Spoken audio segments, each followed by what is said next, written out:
18 through 43:34. On the third day, Joseph said to them, his brothers, I am a God-fearing man. If you do as I say, you will live. If you really are honest men, choose one of your brothers to remain in prison. The rest of you may go home with the grain for your starving families. But you must bring back your youngest brother back to me.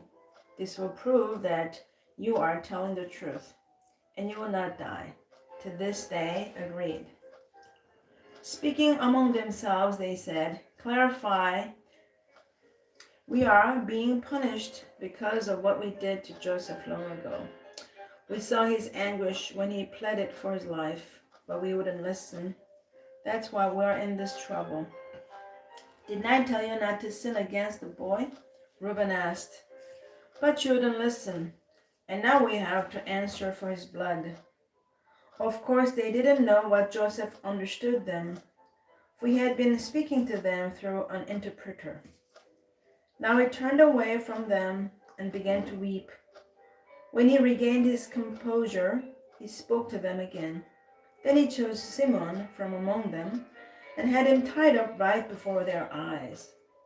Joseph then ordered his servants to fill the man's sacks with grain, but he also gave secret instructions to return each brother's payment at the top of his sack. He also gave them supplies for their journey home. So the brothers loaded their donkeys with the grain and headed for home. But when they stopped for the night, and one of them opened his sack to get grain for his donkey, he found his money in the top of his sack.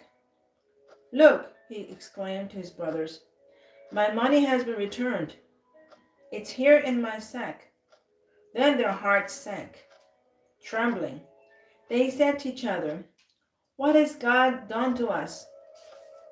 When the brothers came to their father Jacob in the land of Canaan, they told him everything that had happened to them. The man who is governor of the land spoke very harshly to us, they told him. He accused us of being spies scouting the land. But we said, we're honest men, not spies. We're 12 brothers, sons of one father. One brother is no longer with us, and the youngest is at home with our father in the land of Canaan. Then the man who is governor of the land told us, this is how I will find out if you are honest men. Leave one of your brother here with me and take grain for your starving families and go on home. But you must bring back your youngest brother back to me. Then I will know you are honest men and not spies. Then I will give you back your brother, and you may trade freely in the land. As they emptied out their sacks, there in each man's sack was the bag of money he had paid for the grain. The brothers and their father were terrified when they saw the bags of money.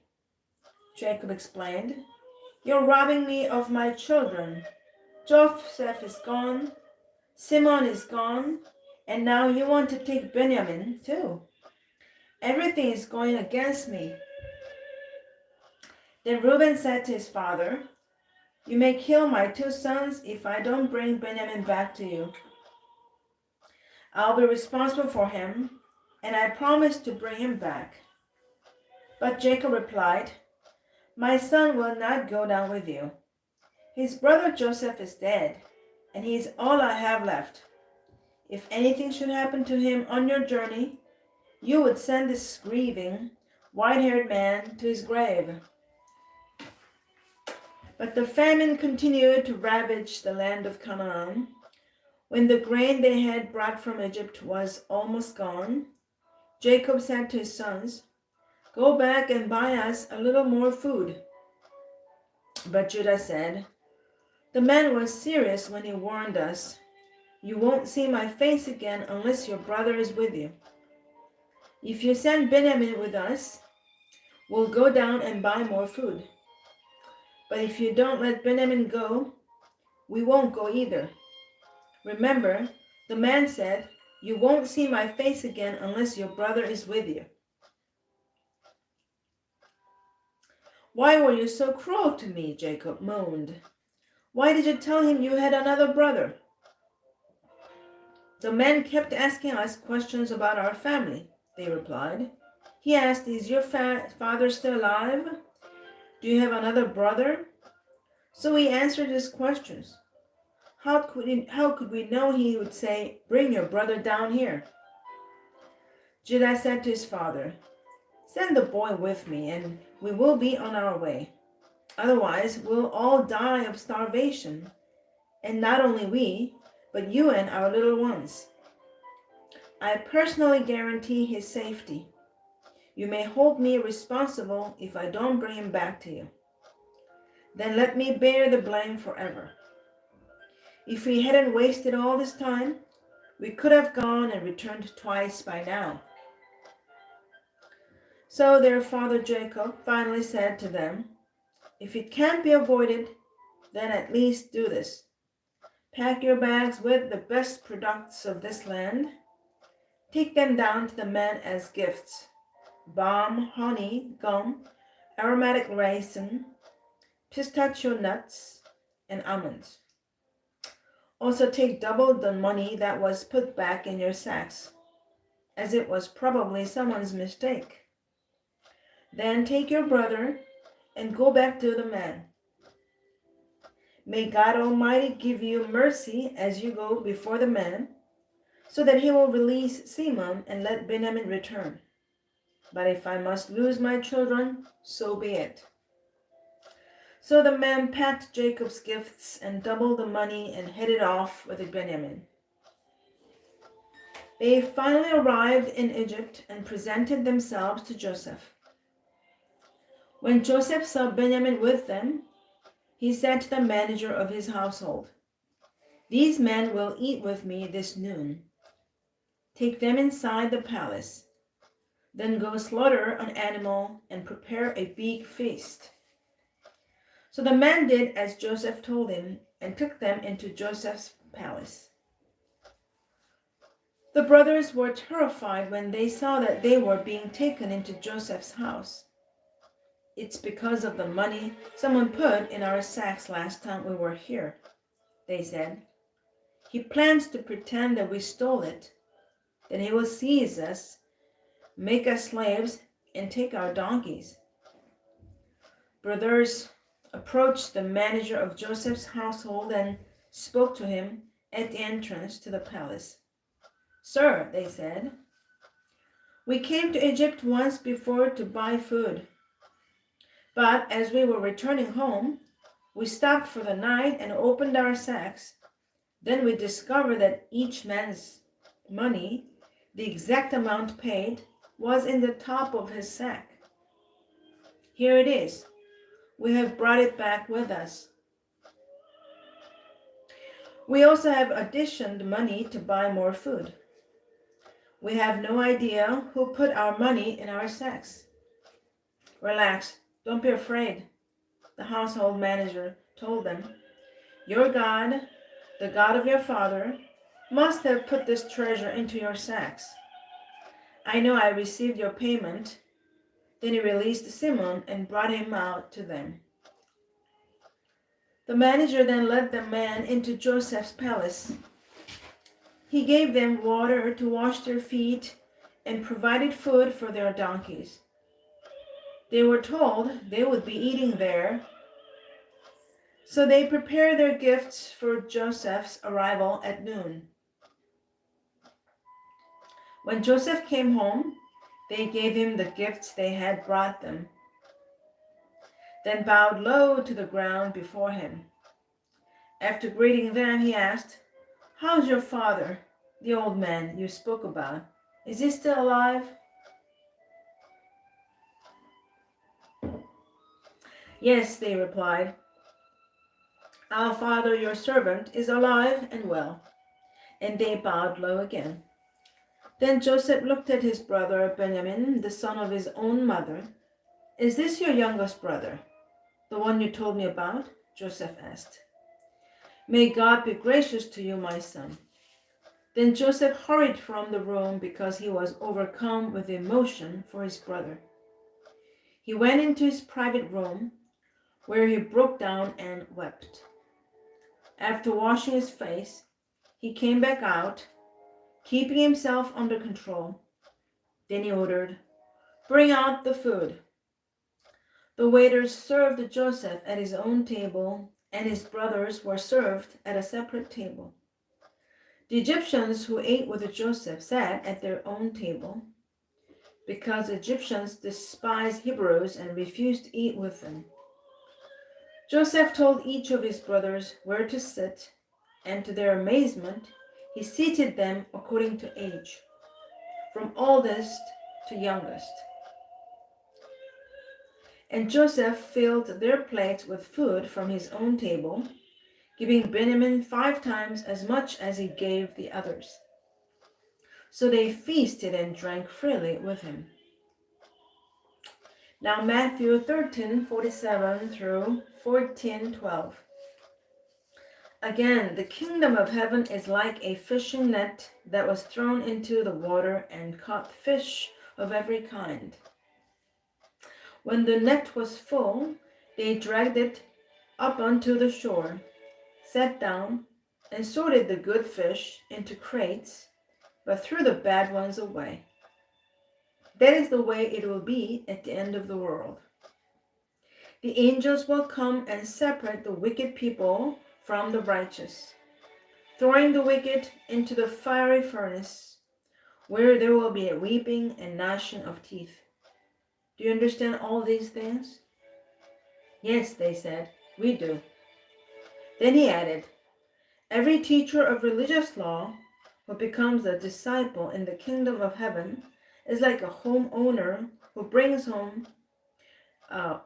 from his storeroom new gems of truth as well as old. When Jesus had finished telling these stories and illustrations, he left that part of the country. He returned to Nazareth, his hometown. When he taught there in the synagogue, everyone was amazed and said, "Where does he get this wisdom and the power to do miracles?" Then they scoffed. "He's just a carpenter's son. And we know Mary, his mother, and his brothers, James, Joseph, Simon, and Judas. All his sisters live right here among us. Where did he learn all these things?" And they were deeply offended and refused to believe in him. Then Jesus told them, "A prophet is honored everywhere except in his own hometown and among his own family." And so he did only a few miracles there because of their unbelief. When Herod Antipas, the ruler of Galilee, heard about Jesus, he said to his advisors, "This must be John the Baptist raised from the dead. That is why he can do such miracles." For Herod had arrested and imprisoned John as a favor to his wife Herodias, the former wife of Herod's brother Philip. John had been telling Herod, "It is against God's law for you to marry her."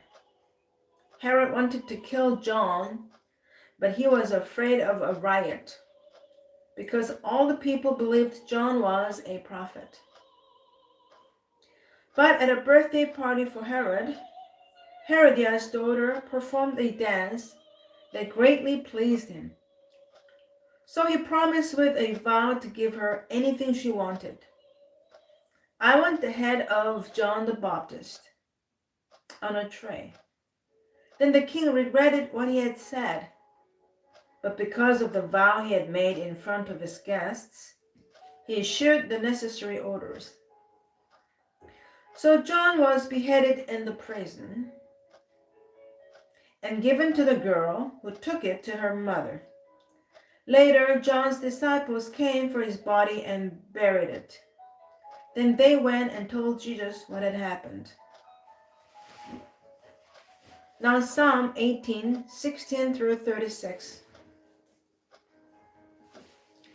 He reached down from heaven and rescued me. He drew me out of deep waters.